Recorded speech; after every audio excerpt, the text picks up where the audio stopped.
सभी भक्तजनों को जय श्री कृष्ण। पोष कृष्ण पक्ष सफला एकादशी।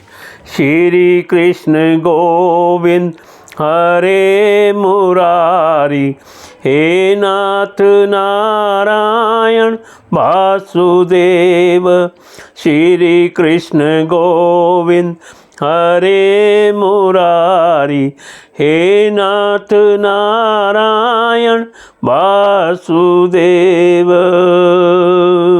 श्री युधिष्ठिर जी बोले, हे भगवान, पोष मास के कृष्ण पक्ष की एकादशी का क्या नाम है? इस दिन कौन से देवता की पूजा व उसकी विधि क्या है, यह सब समझाइए। श्री कृष्ण भगवान बोले, हे राजन, मैं आपके प्रश्नों का उत्तर देता हूँ।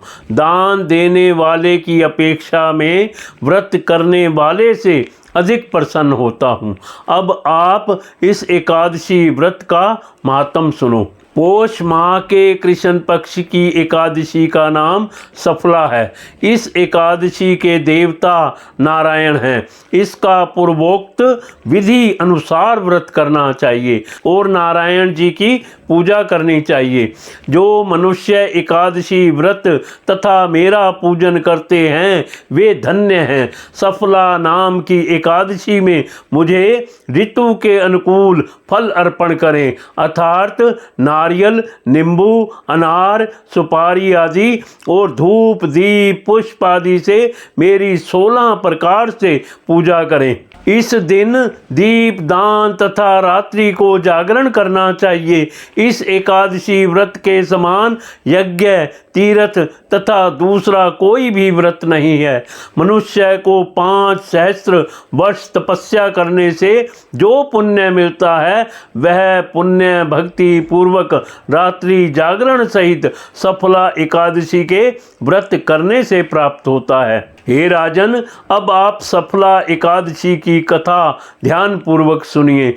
चंपावती नगरी में एक महिष्मान राजा राज्य करता था। उसके 4 पुत्र थे। इन पुत्रों में सबसे बड़ा लुम्पक महापापी था। वह सदैव पर स्त्री गमन तथा वैश्याओं के यहाँ अपने पिता का धन नष्ट किया करता था। वह देवता, ब्राह्मण, वैष्णव आदि की निंदा किया करता था। जब पिता को अपने बड़े पुत्र के बारे में समाचार ज्ञात हुआ तब उन्होंने उसको अपने राज्य से निकाल दिया। जब लुम्पक सबके द्वारा त्याग दिया गया तब वह विचारने लगा कि अब मैं क्या करूं, कहाँ जाऊं।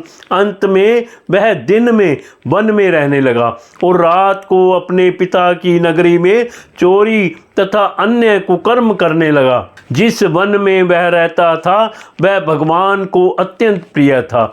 उस वन में एक बहुत पुराना पीपल का वृक्ष सब देवताओं का क्रीड़ा स्थल था। इसी वृक्ष के नीचे लुम्पक रहता था।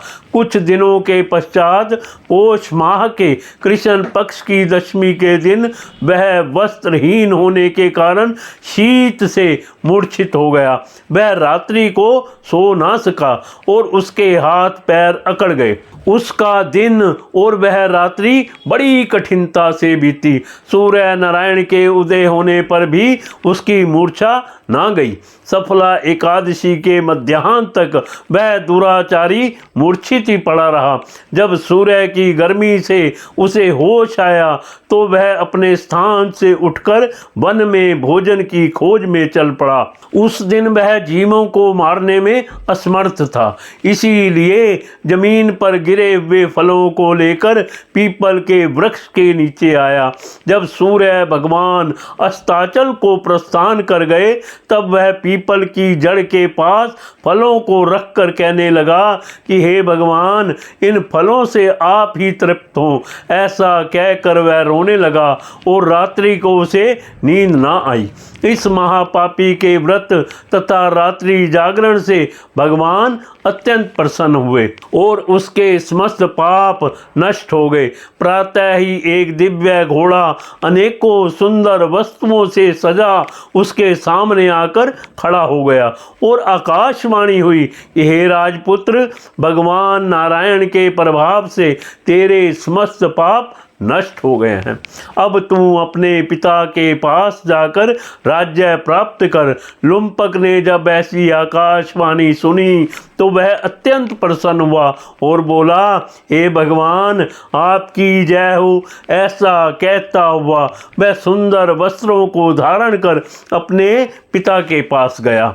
उसने अपने पिता को संपूर्ण कथा कह सुनाई और पिता ने उसे अपने राज्य भार सौंपकर वन का रास्ता लिया।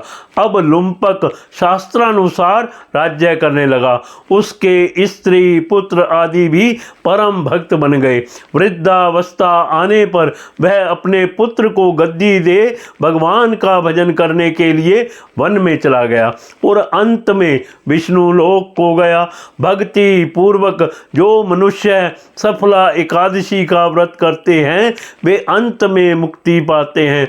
जो मनुष्य भक्ति पूर्वक सफला एकादशी का व्रत नहीं करते हैं वे पूंछ और सींग से रहित पशु तुल्य हैं। सफला एकादशी के महात्म का पठन व श्रवण करने से अश्वमेध यज्ञ का फल मिलता है। कथा सार, इस कथा से हमें ईश्वर के अति कृपालु होने का प्रमाण मिलता है।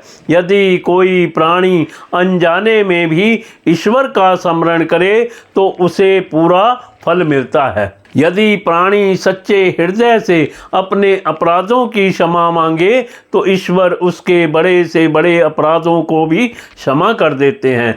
लुम्पक जैसा महापापी भी भगवान नारायण की कृपा से वैकुंठ का अधिकारी बना। सफला एकादशी व्रत कथा संपूर्ण। श्री कृष्ण गोविंद हरे मुरारी, हे नाथ नारायण वासुदेव। श्री कृष्ण गोविंद हरे मुरारी, हे नाथ नारायण वासुदेव।